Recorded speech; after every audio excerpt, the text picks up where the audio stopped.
Vamos a ir de inmediato a la palabra de Dios. Yo les quiero invitar a que busquen en sus Biblias la carta del apóstol Pablo a los Colosenses en el capítulo 1, versículos 18 al 19. Hoy día vamos a ver la segunda parte del el tema que abordamos y que partimos la semana pasada, que es Jesucristo en plenitud. Vamos a tratar de hablar acerca de Cristo como cabeza. Vamos a darnos cuenta de una verdad tremenda hoy día acerca del Señor Jesucristo.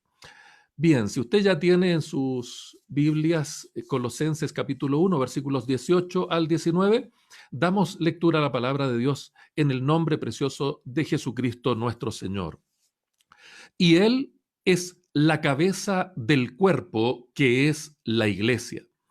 Él, que es el principio, el primogénito de entre los muertos, para que en todo tenga la preeminencia, por cuanto agradó al Padre que en él habitase toda la plenitud. Bendito sea el nombre del Señor para siempre. La única posibilidad que tienen los herejes de alguna manera de infiltrarse en una iglesia que está desprevenida es golpear a los líderes, es golpear a quien dirige, a quien lidera. En este caso, en el tiempo del apóstol Pablo y en el tiempo de esta iglesia en Colosas, los herejes que se estaban tratando de infiltrar precisamente eligieron al enemigo equivocado. ¿Qué trataron de hacer los herejes? Simplemente lo que trataron de hacer fue disminuir a Jesucristo. Trataron de presentar a Cristo de una manera deslavada, de una manera falsa, de una manera equivocada. Y bueno, tenemos que agradecerles a ellos que ese ataque brutal en contra de la persona y de la obra de Jesucristo permitió que Pablo escribiera esta carta para responder, para orientar a la iglesia y para ayudarles a que tuvieran la correcta idea y la correcta enseñanza y la correcta doctrina acerca de quién es Jesucristo. En los versículos que hemos visto ahora, vamos a encontrar 5 grandes ideas acerca de nuestro Señor Jesucristo, 5 grandes verdades. En primer lugar, vamos a ver que Jesucristo es la cabeza de la iglesia. Jesucristo es la cabeza de la iglesia. El versículo 18, la primera parte del versículo 18 dice, y Él es la cabeza del cuerpo, que es la iglesia. Amén. Bueno, Pablo ya ha demostrado la superioridad de nuestro Señor Jesucristo, la supremacía de Jesús sobre la creación. Y ahora lo que está tratando de hacer, nos parece a nosotros, es que está mostrando cómo Jesucristo tiene también supremacía sobre la iglesia, no solo sobre la creación. Él es el creador de todo, ya lo vimos la semana pasada. Él es el sustentador de todo. En Él están unidas todas las cosas. Y también acá va a mostrarnos que Jesús tiene una superioridad, una supremacía sobre la iglesia. Juan, en su primera carta, dice algo bien interesante. Él señala, primera de Juan 5:12 dice, el que tiene al Hijo tiene la vida, el que no tiene al Hijo de Dios no tiene la vida. Por lo tanto, cuando entendemos a Jesucristo como cabeza de la iglesia, nos damos cuenta que Él es el que le da la vida a la iglesia. Él es el que le da vida a nosotros los creyentes. Recibimos vida en Cristo porque Él es la vida. Jesús lo dijo, yo soy el camino, la verdad y la vida. Y no solo nos vivifica, no solo Él como cabeza de la iglesia, infunde vida a la iglesia, sino que también Él es el fundamento del crecimiento de la iglesia, del crecimiento del cuerpo. Y aquí vamos a ver dos pasajes paralelos que nos van a ayudar a entender en qué sentido Cristo, como cabeza de la iglesia, no solo le da vida, como decía ya Juan, sino que también le da el crecimiento. Dice Efesios capítulo 4, versículos 15 y 16. Siga bien la lectura de este pasaje. Efesios capítulo 4, versículos 15 y 16 dice, sino que siguiendo la verdad en amor, crezcamos en todo en aquel que es la cabeza. Esto es Cristo. En el versículo 16 de la carta a los Efesios dice, de quien todo el cuerpo, bien concertado y unido entre sí por todas las coyunturas que se ayudan mutuamente, según la actividad propia de cada miembro, recibe su crecimiento para ir edificándose en amor.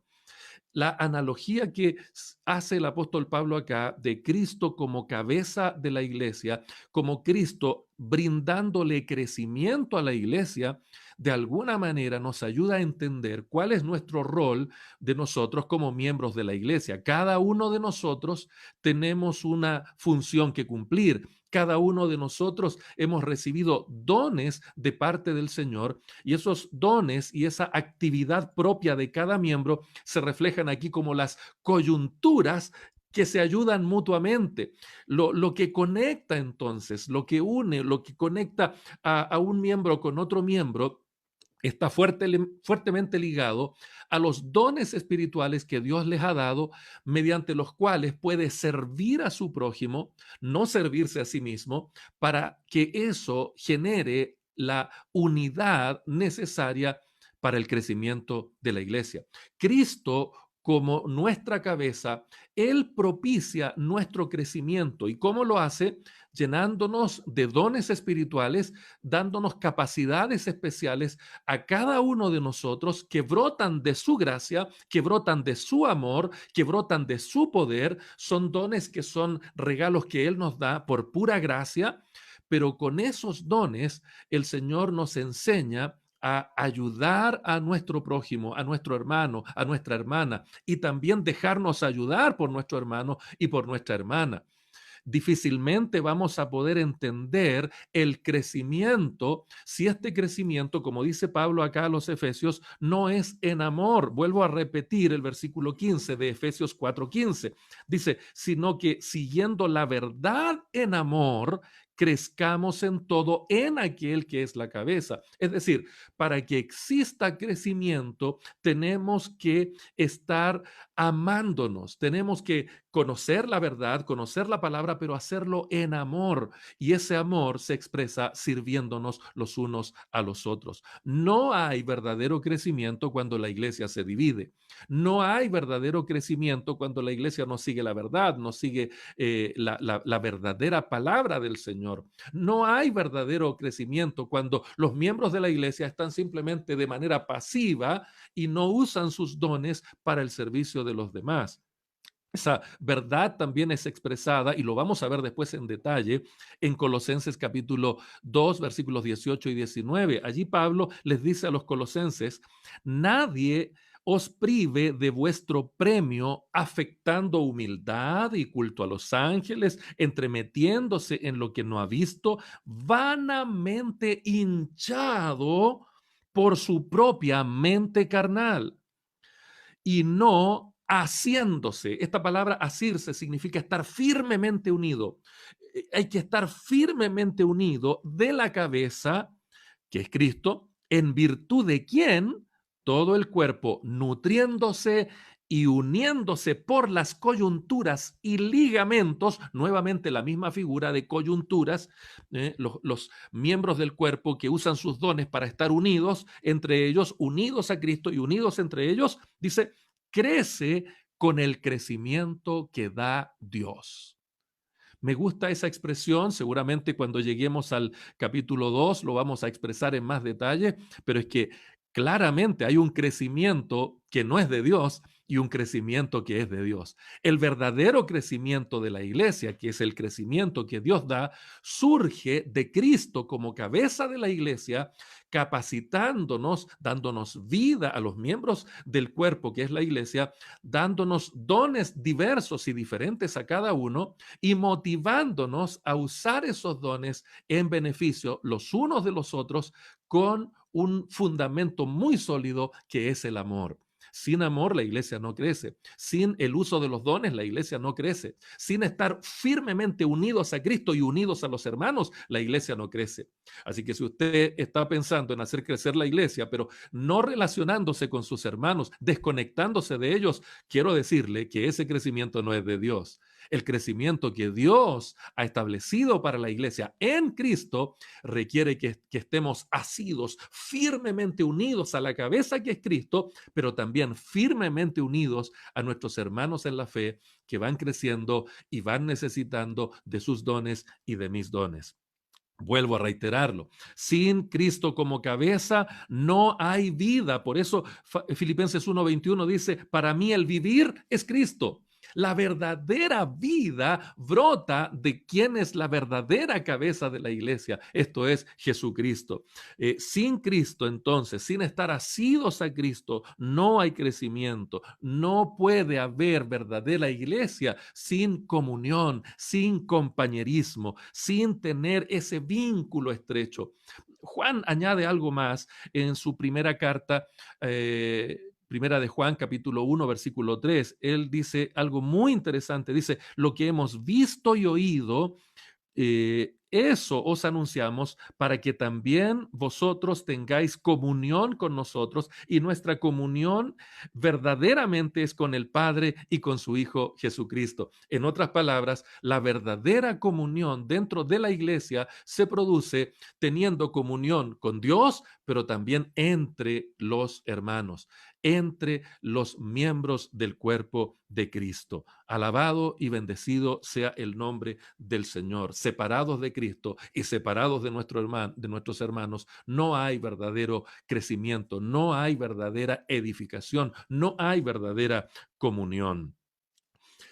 Uno de los grandes pecados que tiene la iglesia evangélica chilena, sin duda alguna, es su falta de unidad.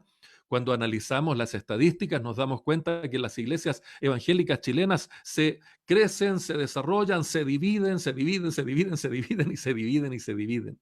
Una de las naciones con más personas jurídicas asignadas a iglesias diferentes es Chile. La división es uno de nuestros grandes pecados y eso surge del caudillismo. ¿Por qué creo yo que hay tanto caudillismo en Chile? Bueno, básicamente este caudillismo, esta división surge cuando alguien se corrompe, cuando hay un líder que se corrompe y entonces las personas simplemente ya no le quieren seguir, pero ese líder quiere seguir liderando corruptamente y eso no se puede hacer. Entonces las iglesias se dividen, el líder corrupto sigue con una facción y los que quieren reformar la iglesia arman otra iglesia. Pero también se produce cuando los miembros de una iglesia con un líder legítimo se corrompen los miembros. Ya no quieren seguir bajo el liderazgo de ese líder. Ellos quieren ser sus propios líderes. Ellos quieren elegir sus propios dirigentes. Entonces se van, rompen la unidad de esa iglesia y arman una iglesia corrupta, con un líder corrupto, con una estructura corrupta. Esa maldad surge sencillamente porque hay un trono vacío hoy día en muchas iglesias y ese trono lo tiene que ocupar solamente el que es cabeza de la iglesia, Jesucristo el Señor. Cuando sacamos a Cristo de la iglesia y empezamos a pelearnos con quién es el que debe mandar, quién es el que debe gobernar, yo soy mejor que tú eres más malo que yo, entonces de inmediato se quiebra la iglesia, la unidad de la iglesia se divide, en vez de vida hay muerte, en vez de crecimiento hay decrecimiento, hay destrucción, en vez de comunión hay odio, hay mentiras, hay incienso desidias, hay un montón de errores brutales y garrafales. Eso es lo que ocurre cuando Cristo no es la cabeza de la iglesia. Cuando Cristo no es la cabeza de la familia, ocurre exactamente lo mismo. La familia se divide, la familia se llena de odios, de rencillas, de rencores. Cuando el esposo es el que quiere mandar, o cuando la esposa es la que quiere mandar, o cuando los hijos son los que quieren mandar. Aquí el único que debe mandar y gobernar es Cristo, porque solo en Él tenemos vida, solo en Él tenemos las capacidades necesarias para unirnos como las coyunturas que se ayudan mutuamente. Por eso en esta mañana tenemos que examinarnos a la luz de la palabra del Señor para saber si efectivamente estamos recibiendo vida y crecimiento, el crecimiento de Dios de parte de nuestro Señor y Salvador Jesucristo. Estamos nosotros por amor a los hermanos ejerciendo nuestros dones, nuestros talentos, estamos usando nuestros recursos en favor de los hermanos y de las hermanas. Eso está provocando unidad. Somos una coyuntura que une o somos una coyuntura que desune. Somos una coyuntura que siempre está queriendo que le ayuden, pero no ayuda a nada, no hace nada. Bueno, eso tenemos que reflexionarlo en esta hora. ¿Estamos obedeciendo a los líderes que legítimamente Dios ha establecido o queremos tomar nuestras propias decisiones? No, esto no lo quiero hacer, esto sí lo quiero hacer, como que fuera una especie de supermercado en donde yo decido lo que hago o lo que no hago. No, mis queridos hermanos, rechacemos toda práctica subversiva, rechacemos toda campaña perversa, rechacemos toda enseñanza maliciosa que tiende a dividir la iglesia, que tiende a debilitar la iglesia, que tiende a sacar a Cristo del trono que debe él tener único y soberano Señor de la iglesia. Bendito sea el nombre del Señor para siempre. Tenemos una cabeza y esa cabeza es Cristo Jesús nuestro Señor. La segunda verdad que aprendemos acerca de nuestro Señor Jesucristo es que Él es el principio. La segunda parte del versículo 18 dice, Él es el principio. Él es el principio. Y esto es muy especial, es muy significativo también, porque Jesucristo no solamente le da el origen a la iglesia, Cristo no solamente es el originador de la iglesia, sino que Él tiene la primacía en la iglesia. Cristo es el primero, es el más importante en la iglesia. Ahora, ¿en qué sentido podemos decir que la iglesia se origina en Jesucristo?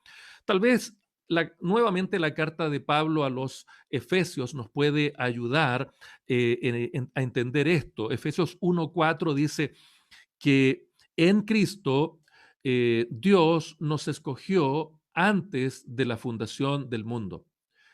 Antes de que existiera cualquier cosa, el Señor Jesucristo, Dios nos escogió en Cristo. Por lo tanto, quien origina la iglesia es Jesucristo. Él no solo es el creador del cielo, no solo es el creador de los ángeles, no es solo el creador de los seres humanos, Él también es el creador, Él es la causa que origina, que vivifica, que santifica, que sustenta a la iglesia. Esta verdad es importante. No hay otro iniciador de la iglesia. A veces le atribuimos el origen de la iglesia a un pastor, a un misionero, a un hermano, y toda la gloria se la lleva el misionero. Pero el que es el origen de la iglesia es Jesucristo. A veces nos peleamos en las tradiciones evangélicas, cuál iglesia es más antigua, no, que la mía es de 1909, no, que la mía es del 1500, no, que la mía... Bueno, la verdadera iglesia partió mucho antes, partió con Cristo, antes de la fundación del mundo. Me gusta pensar en esta palabra griega argé, el principio. Cuando estudiamos filosofía griega, nos damos cuenta que todos los filósofos antes de Sócrates, los presocráticos, tenían una búsqueda permanente del argé, el principio. Por eso me gusta que dice acá que Jesús es el principio. Y el principio o argé es el concepto fundamental en la filosofía de la antigua Grecia que significaba el comienzo del universo. o el primer elemento de todas las cosas. Y los distintos filósofos trataban de proponer qué fue lo primero, qué fue el elemento inicial, qué es lo que da origen al universo. Tales de Mileto dijo que el agua es el origen de todas las cosas que existen. Pitágoras, por su parte, identificó el arjé con los números. Heráclito volvió a preferir los elementos naturales y propuso el fuego como el arqué. Empédocles decía que era compuesto, que era tierra, aire, agua y fuego, hasta que Aristóteles llegó a proponer simplemente que todo, que el arjé era aquello que no necesita ninguna otra para existir. Bien, bien inteligente este Aristóteles. Dijo que el arjé tenía existencia en sí mismo, es un elemento o principio de una cosa. Y de esta manera siguieron los distintos filósofos tratando de entender y comprender esto. Por esa razón, cuando Pablo plantea acá, inspirado por el Espíritu Santo, revelándonos la verdad gloriosa, haciéndonos ver que el verdadero arjé, el verdadero principio, no está en el agua porque es creada, no está en el fuego porque es creada, no está en el conjunto de esas cosas que son creadas, no está en los números que son creados. El principio es Jesucristo. Él no ha sido creado, a Él no lo inventaron, a Él no lo construyeron. Él es el creador porque Él es eterno, siempre ha existido, existe y existirá. Y Jesucristo dijo, yo soy el mismo de ayer, de hoy y por los siglos de los siglos. Por lo tanto, no podemos atribuirle ni a la creación física, ni a la creación angelical, ni a la creación espiritual, ni menos a la iglesia un origen distinto que no sea Jesucristo. Cristo es el principio, Cristo es el Señor y nadie puede estar por encima de nuestro Señor y Salvador Jesucristo.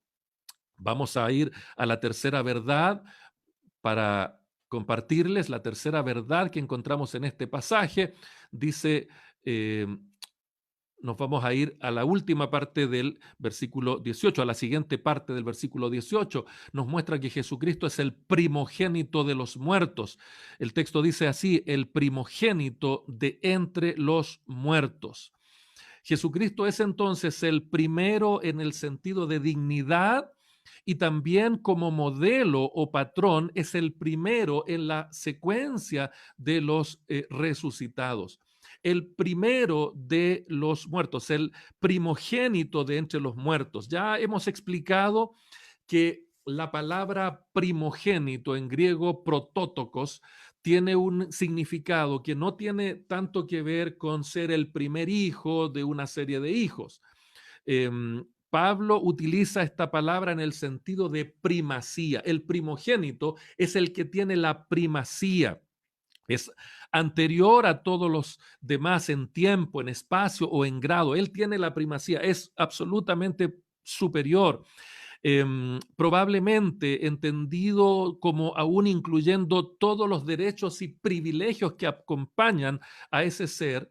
En este caso, vimos también tiempo atrás que un buen ejemplo para entender el concepto hebreo de primogénito tiene que ver con esta relación que hubo entre Jacob y Esaú. Entendemos que el primero que nació fue Esaú. Sin embargo, quien tuvo la primogenitura y que recibió todos los privilegios y bendiciones del primogénito fue Jacob. Por lo tanto, no tiene que ver Jacob y Esaú en la primogenitura de ellos, no tiene mucho que ver el momento de su nacimiento o de su origen.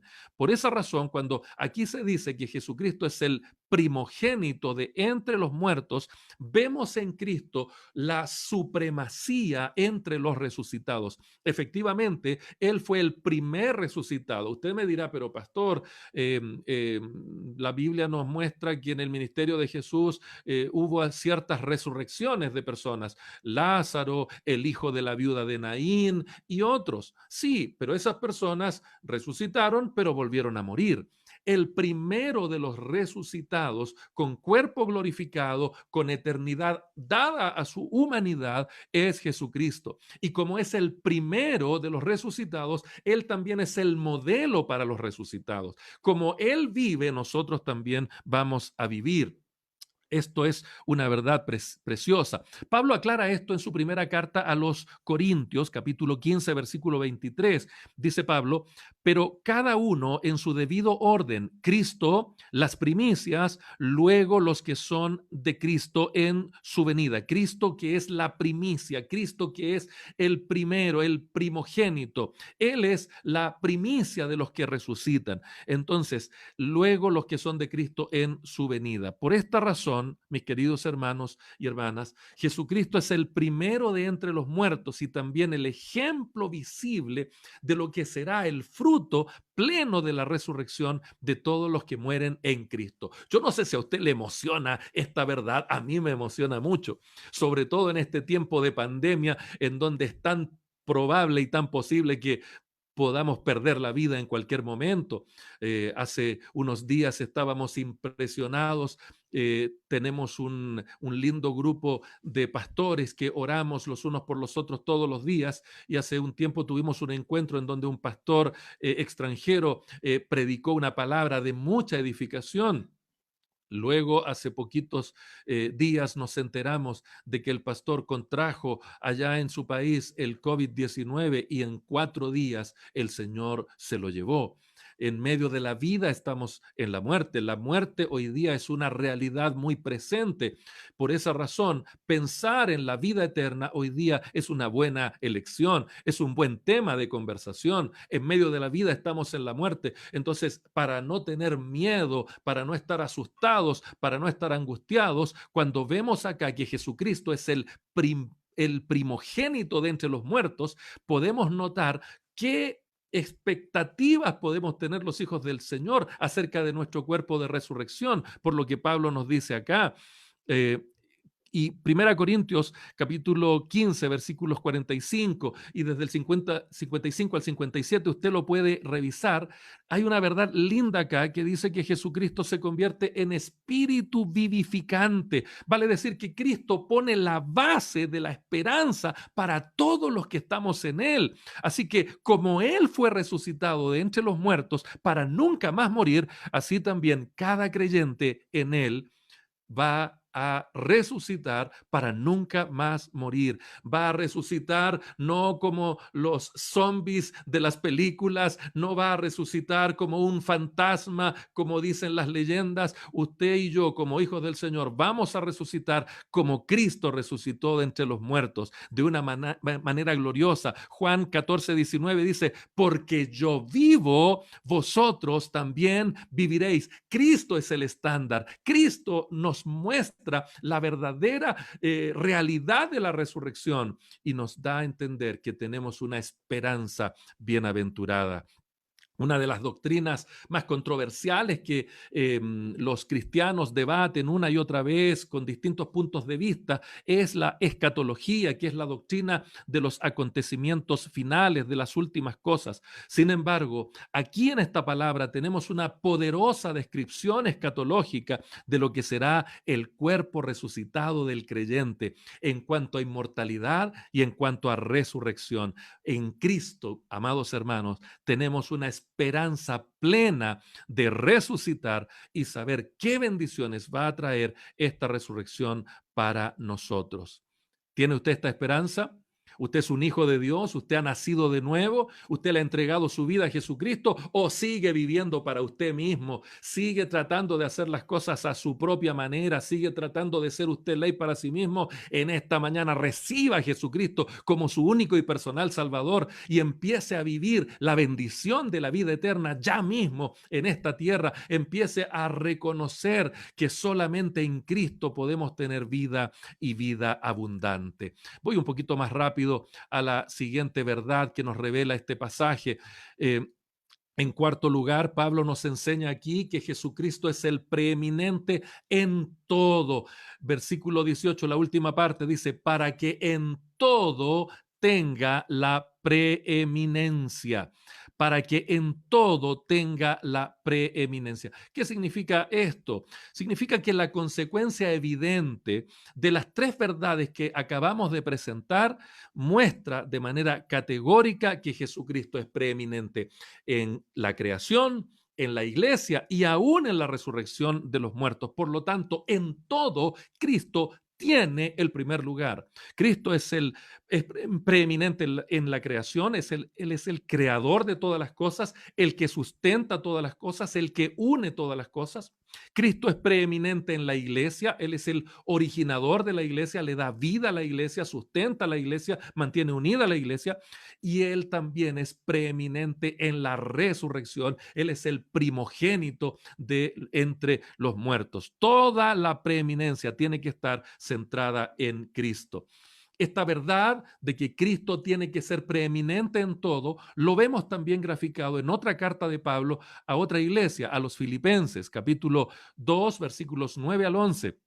Dice Pablo, escribe allí, inspirado por el Espíritu Santo, por lo cual Dios también le exaltó hasta lo sumo y le dio un nombre que es sobre todo nombre, para que en el nombre de Jesús se doble toda rodilla de los que están en los cielos y en la tierra y debajo de la tierra, y toda lengua confiese que Jesucristo es el Señor, para gloria de Dios Padre. Qué precioso es esta verdad. No hay nadie superior a Jesucristo. No hay nadie más grande que Jesucristo. Vuelvo a decir, Jesús no es simplemente el tipo simpático de las historietas. No, Él es el Señor. Él es Dios. Y toda rodilla se debe doblar delante del monarca soberano y supremo y absoluto que es Jesucristo.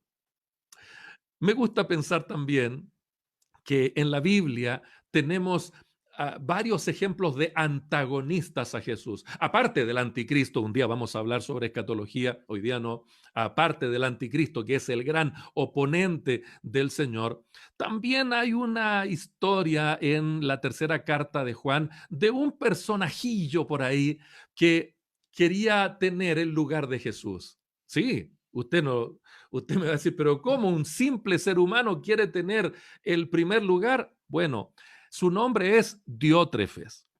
Diótrefes, qué nombre más significativo, significa alimentado por Zeus. Yo no sé cómo puede haber en la iglesia una persona cuyo nombre sea alimentado por Zeus, que es un dios falso, ¿no? Bueno, este señor Diótrefes, leamos la historia mejor. Tercera de Juan, capítulo 1, tiene un solo capítulo, versículos 9, 9 al 11 dice lo siguiente. Yo he escrito a la iglesia, dice Juan, pero Diótrefes, al cual le gusta tener el primer lugar entre ellos, no nos recibe. Por esta causa, si yo fuere, recordaré las obras que hace, parloteando con palabras malignas contra nosotros. Y no contento con estas cosas, no recibe a los hermanos, y a los que quieren recibirlos, se los prohíbe y los expulsa de la iglesia. ¿Qué le parece Diótrefes? Diótrefes es el ejemplo de ese que quiere tener el primer lugar en todo.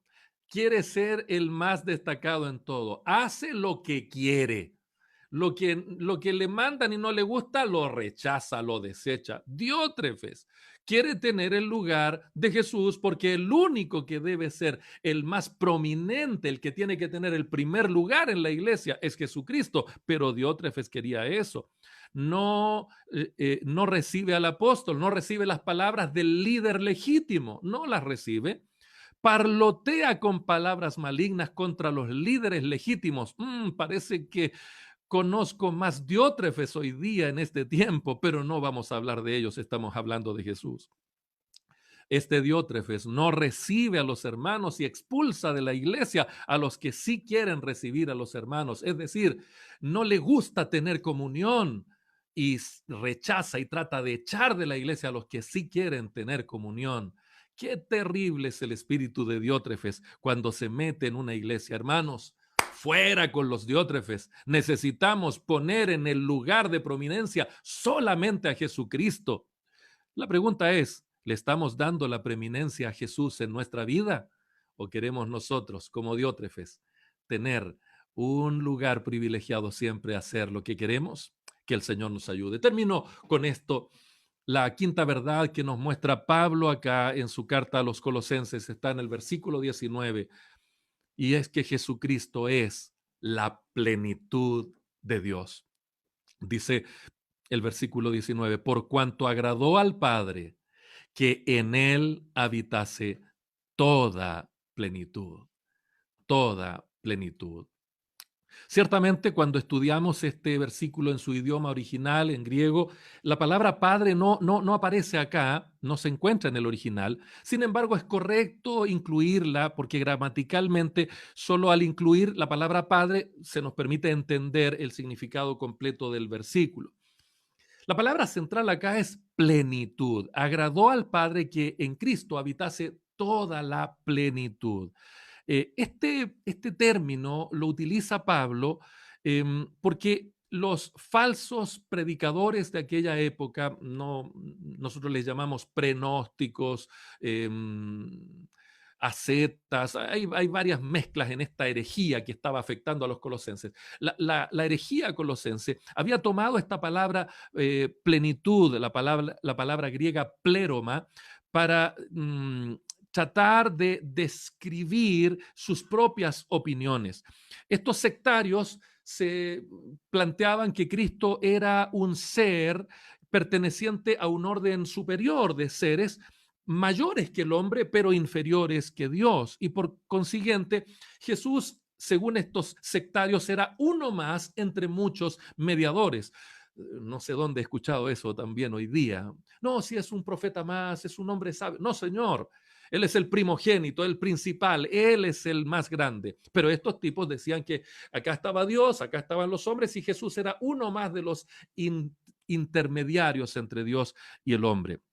Y ellos planteaban que quien recibía la revelación que traían estas emanaciones de Dios alcanzaba una plenitud, alcanzaba el pléroma. Sin embargo, Pablo recupera esta palabra plenitud, la palabra pléroma, para revelar a Cristo como la verdadera deidad, como el verdadero Dios y así como el único mediador entre Dios y los hombres. Jesús no es un mediador más, Él es el único mediador entre Dios y los hombres. Bendito sea el nombre del Señor para siempre. Por eso, pléroma o plenitud significa aquello que llena, aquello que completa, aquello que impregna, aquello que cumple. Salmo 24:1 dice, de Jehová es la tierra y su plenitud, todo es de Dios, todo le pertenece al Señor. Plenamente todo es de Dios. Usted y yo somos de Dios, nuestras hijas son de Dios. Lo que usted tiene y lo que no tiene, todo es de Dios. Y 1 Corintios 10:26 dice, porque del Señor es la tierra y su plenitud. Hemos dicho anteriormente que esta palabra pléroma, plenitud, tiene la idea de un barco listo para zarpar con su dotación completa, con la tripulación completa y enfilado hacia el lugar correcto. Qué maravilloso es entender que al Padre, a Dios el Padre, le agrada que en Cristo esté toda la plenitud, todas las riquezas, toda la verdad, todo está en Cristo. Me bendijo mucho escuchar una familia muy querida de nuestra iglesia hace algunos días. Yo estaba un poco preocupado por ellos, sabía que estaban con necesidades económicas y también la cesantía los había golpeado fuertemente en el último tiempo. Sin embargo, me bendijo mucho cuando entre lágrimas me comentaban lo siguiente y me decía, mi pastor, a pesar de todo lo que está pasando, a pesar de todas esas situaciones, Dios ha sido bueno. El Señor ha tocado el corazón de tantas personas que si usted pudiera entrar y ver mi despensa, está llena. Y está tan llena mi despensa que podemos ir a partes de nuestra casa, habitaciones de nuestra casa, que todavía hay cosas adicionales allí a la despensa. El Señor nos ha dado tanto en este tiempo que hemos podido bendecir a otras personas. Dios nos ha colmado de bendiciones al punto que nosotros hemos podido ir y bendecir a otras personas. Queridos hermanos, Cristo es la plenitud. Cristo lo tiene absolutamente todo. No solo las necesidades básicas, físicas, naturales que requiere un ser humano. En Cristo también están todas, satisfechas todas las necesidades espirituales y emocionales del ser humano. En Cristo está toda la plenitud. No siga usted, querido amigo, buscando por aquí o por allá. No siga golpeando puertas. No siga buscando un chamán. No siga buscando un brujo. No siga buscando más cuando Cristo el Señor se ha revelado como la cabeza de la iglesia, como el primogénito de entre los muertos, como el que tiene la preeminencia en todo, como el principio de todo. Esta mañana tenemos un privilegio enorme y es que podemos cenar con el Señor. Y es que podemos estar sentados a la mesa con nuestras hijas, nuestra esposa, nuestra madre, tal vez algún familiar, tal vez algún vecino que usted invitó hoy día, pero el personaje más importante es Cristo Jesús, que dijo, yo estaré con ustedes todos los días hasta el fin del mundo. Este mundo todavía no termina. Yo espero que le falte poco, pero Él va a estar con nosotros hasta el fin del mundo, cuando Él tenga un cielo nuevo y una tierra nueva.